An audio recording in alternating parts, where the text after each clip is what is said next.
안녕하세요. 더오른 수학원장 이승준 선생입니다. 오늘은요, 2025년 2학기 수학 내신 성적별 준비 방법에 대해서 한번 이야기해 보려고 합니다. 고등학교와 중학교 순서대로 얘기할 거고요. 이제 등급별로 어떻게 준비를 해야 되는지, 또 중학교는 어떤 식으로 준비를 해야지 2학기 수학 내신에서 좋은 점수와 좋은 등급을 받을 수 있는지에 대해서 한번 간략하게 이야기해 보도록 하겠습니다. 자, 첫 번째 고등학교, 이제 목표 등급 3등급인 친구들입니다. 그러니까 이제 1학기 때 3등급에 못 들었던 이제 친구들이거나 아니면 간당간당하게 3등급에 들어서 3등급 상위권, 그러니까 15% 이내 2등급이 가능성이 있는 3등급에 들고 싶어 하는 친구들 기준으로요. 자, 목표 등급 3등급 친구들은 학교 부교재 교과서 프린트를 집중 분석해서 쉬운 문제부터 차근차근 준비하는 것이 중요합니다. 강남에 있는 친구들이 가장 건방지고 가장 나쁜 버릇 중에 하나가 학교 부교재, 학교 교과서, 학교 프린트를 굉장히 소홀하게 진행한다는 부분에 있습니다. 제가 아이들한테 계속해서 교과서도 많이 풀어라 그럼 학교에서 다 풀었어요. 2번, 3번 다 풀었어요. 그런데 시험에 교과서에 있는 문제가 나오면 틀리고 교과서에 증명 문제가 나오면 틀린다는 거예요. 그런 부분을 없애는 게 중요하고요. 이제 학교 프린트나 학교 부교재가 있는 이제 학교들 같은 경우에는 부교재나 프린트를 굉장히 여러 번 많이 풀어야 돼요. 많이 푸는 것뿐만이 아니라 어떤 식으로 변형돼서 나올지 계산 과정이나 그런 것도 우리가 꼼꼼히 생각해 가면서 해야 된다는 거죠. 막 단순히 문제를 잘 모르겠다 그러면 풀이랑 답을 외우는 것도 중요하지만 그것을 뛰어넘어야 우리가 조금 더 안정적인 3등급을 받을 수 있고, 일단 3등급이 안 되는 친구들 같은 경우는 무조건 많이 푸는 게 중요합니다. 많은 시간 수학을 노출하고 많은 시간 문제를 풀고 많은 문제를 풀고 공식을 외우고 그런 것들이 어느 정도 수반돼야지만 목표 등급 3등급을 받을 수 있다고 생각을 합니다. 자, 목표 등급 2등급인 친구들은요, 더 이상 문 여는 3등급은 그만. 한 문제의 실수가 2등급과 3등급의 차이를 만든다. 자, 이 2등급이 목표인 친구들 중에서 문 여는 3등급, 15% 이내의 3등급을 받은 친구들이 굉장히 많아요. 사실 그 2등급과 3등급의 그 15% 이내에 있는 친구들은 한 문제 차이, 그 4.5점 정도의 차이도 나지 않는단 말이에요. 한 문제의 차이도 안 나는 거예요. 서술형 조금 감점당한 거, 한 문제 더 틀린 게 2등급과 3등급을 가른다는 거죠. 그런데 이거를 봤을 때 이 친구들이 뭐 자기가 못 푸는 문제, 더 어려운 문제, 킬러 문제를 못 풀어서 내 실력이 부족해서 그 한 문제를 더 틀려서 3등급이 되는 거는 아니라는 거예요. 뭔가 더 점수를 잘 받고 싶어 하는 그런 마음에 내 수준에 맞지 않은 문제, 그래서 점점 이제 본인의 이제 그 수준이나 핀트에 맞지 않는 공부를 한다는 거에 있어요. 너무 뭔가가 더 많이 잘 받아야 된다, 더 많이 잘 봐야 된다라는 거에 매몰된다는 거죠. 한 문제 차이예요. 한 문제만 더 맞으면 되는데 그 한 문제는 내가 실수하는 그 한 문제라는 거예요. 더 실력이 늘어날 게 없이, 더 뭔가가 좋아질 거 없이 그 실수하는 한 문제만 줄이면 된다는 거예요. 거기에 집중을 해야 되는 거예요. 더 어려운 문제를 풀어서 실력을 기르는 게 아니라 내가 조금 더 마음이 안정되고 조금 더 풀이량을 늘리고 조금 더 오답을 꼼꼼히 하고 내가 시간을 조금 더 빡빡하게 재서 푸는 연습을 하고, 그런 것들이 필요하다는 거예요. 모르는 문제 한 문제를 맞추는 게 아니라 실수 한 문제를 줄이는 게 중요하다는 거예요. 그 부분에 우리가 생각을 하고 있어야 합니다. 그래야 이 앞으로는 문 여는 3등급이 아니라 문 닫는 2등급, 중간에 2등급, 7% 이내에 드는 1등급 가능성을 바라보는 2등급을 받을 수 있다는 거예요. 자, 목표 등급 1등급인 학생들은요, 정말 킬러를 못 풀어서 2등급이라고 생각하니 킬러보다는 꼼꼼함에 주목하자. 3등급에서 2등급으로 넘어오는 2등급이 목표인 친구들이랑도 조금 비슷한데요. 우리가 2등급에 머물거나 2등급, 3등급을 왔다 갔다 거려서 1등급을 목표로 하는 친구들 같은 경우에는 본인들이 어떻게 생각하냐 하면, 아, 내가 이 킬러 문제를 못 풀어서 1등급을 못 맞았구나, 그렇게 생각을 하는데, 요즘에는 아무리 강남 내신이라도 킬러 문제가 출제되는 추세는 아니지만요, 이제 등급컷 점수가 나오는 걸 보면은 대부분 그래요. 예를 들어 학교에서 킬러 문제 한 문제가 뭐 5점짜리, 6점짜리가 나왔다. 그러면 그 6점을 다 틀려도, 서술형 점수를 하나도 받지 못해도, 객관식으로 6점을 다 틀려도 1등급 컷보다 어떻게 해요? 훨씬 높아요. 그러니까 킬러 문제 한 문제가 6점짜리가 나오면 그거 하나 틀리면 94점이잖아요. 보통 그런 시험지에는 1등급 컷이 90점, 91점 그렇다는 거예요. 두 문제가 나왔어요. 그래서 1등급 그 킬러 문제 두 문제가 10점, 11점 그렇게 돼요. 그 두 문제 다 틀려도 1등급 받을 수 있어요. 그런 시험지에서는 거의 대부분 1등급 컷이 88점, 87점, 85점 그렇게 된다는 거예요.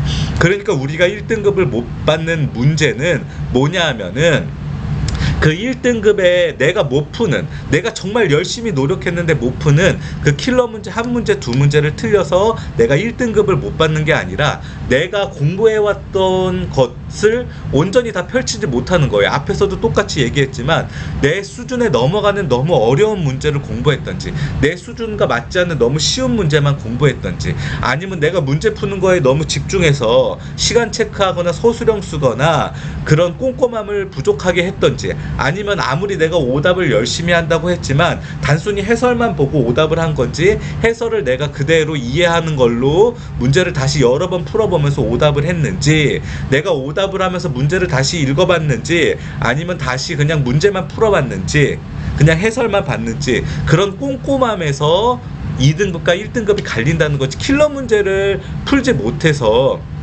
우리가 1등급을 못 받는다는 건 아닌데, 우리 친구들은 자꾸 내가 1등급을 받지 못했다는 그 이유를 내가 킬러 문제를 풀지 못해서, 어려운 문제를 풀지 못해서라고 생각을 한다는 거죠. 물론 킬러 문제는 풀어봐야 돼요. 어려운 문제, 심한 문제는 풀어봐야 되지만, 그거를 맞추기 위해서 꼭 푸는 것도 있지만 저는 100% 그렇다고 생각하지는 않아요. 심한 문제를 풀어보면서 내 수준에 맞는 어려운 문제, 준킬러 문제, 중상위권 문제를 내가 두려움 없이 조금 더 풀 수 있는 그런 거죠.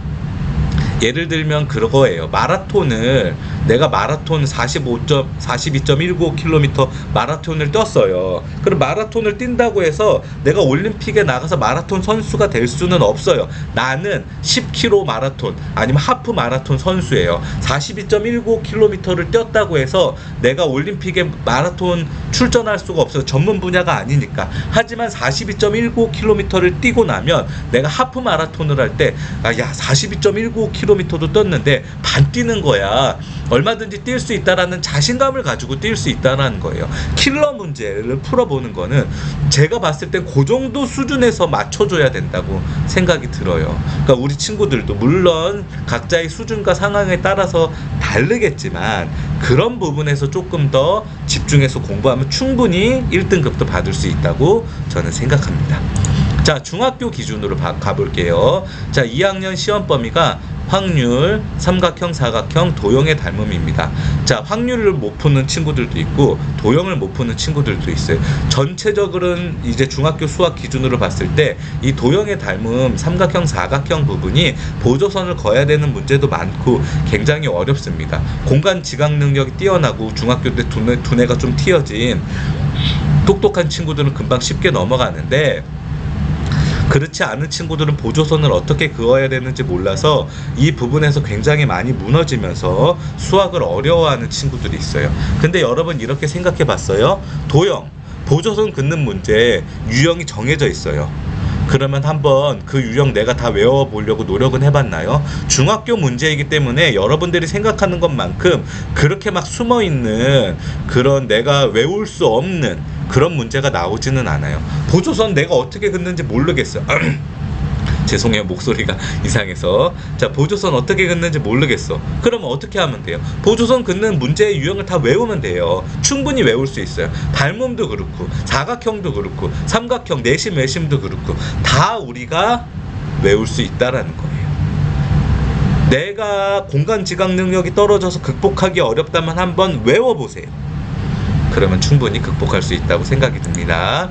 두 번째, 3학년입니다. 3학년은 이제 2학기 때 기말고사 한 번만 보는 학교도 있고 중간기말 다 보는 학교도 있는데 시험 범위가 삼각비, 원과 직선, 통계입니다. 자, 이 3학년 2학기 부분이 입시가 끝난 다음에 이제 특목고 입시가 성적 산출은 1학기까지니까 입시가 끝난 다음에 나오는 이 시험이라서 우리 친구들이 굉장히 소홀하게 하고 가는 경우가 있는데요. 자, 삼각비 현재 수원 바뀐 개정 교과서로 대수에 삼각함수에 나오는 굉장히 중요한 부분입니다. 원과 직선은요, 우리 여러분들이 그 공통수학 1, 2에 나오는 도형의 방정식에서도 항상 나오고요. 그 다음에 여러분 이제 대수로 바뀐 그 부분에 지수, 로그 함수, 삼각 함수에도 항상 나오고요. 여러분들이 이제 앞으로 배울 예전 수투 미적분 원에서도 접선의 방정식 같은 경우에 계속 나와요. 여러분 이 부분 굉장히 중요해요. 또 통계는요, 여러분 이제 예전처럼 그 선택 과목, 수능에 선택 과목이 있는 게 아니라 수능이 고정 과목으로 바뀌었어요. 이제 대수, 미적분원, 확통, 확률과 통계. 이 통계 부분이 확률과 통계 부분이고요. 이 통계 부분을 잘 이해하고 잘 하해간 친구들이 확률과 통계 부분도 굉장히 잘합니다. 그러니까 절대 3-2 내신 선행 조금 더 한다고, 선행 한 단원 더 나간다고, 선행 한 달 더 나간다고 버리고 갈 수 있는 부분이 아니에요. 충분히 많이 풀고 충분히 많이 연습해서 충분히 좋은 점수를 받아야 되는 그런 과목이라고 생각이 듭니다. 잘 준비해야 돼요. 최선을 다해서. 자, 오늘은요 2025년 2학기 수학 내신 성적별 준비 방법에 대해서 한번 이야기해봤습니다. 여러분 다 좋은 점수 받을 수 있었으면 좋겠습니다. 시청해주셔서 감사합니다.